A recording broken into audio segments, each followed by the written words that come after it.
So if you are buying a land parcel, and if you are buying a residential plot where you are buying in a complex with lot of amenities, swimming pool, gym, garden and all, so there is a difference between the growth between the two investments.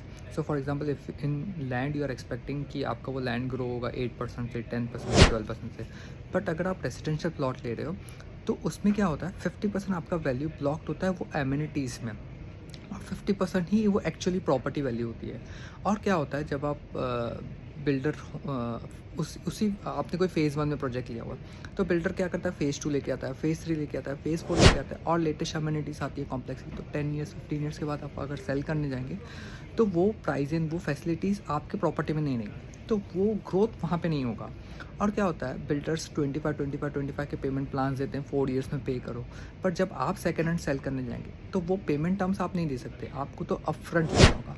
तो जब भी आप residential plot property ले रहे हो कोई complex में और आप लैंड ले रहे हो, तो ये दो अलग इन्वेस्टमेंट्स हैं। वहाँ आप एक्सपेक्ट कर सकते हो लैंड में 8-10% ग्रोथ हो, पर यहाँ पे आपका 50% तो जो अमेनिटीज़ हैं उसकी वजह से आपकी प्राइस अप्रिशिएट ही नहीं होती है।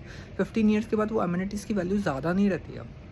आपकी सिर्फ प्रॉपर्टी जो 50% वैल्यू होगी, सिर्फ वो ही ओवरऑल 8-10% ग्रोथ देगी। तो आप पूरी इन्वेस्टमेंट पे देखेंगे तो 4-5% का ही ग्रोथ होता है।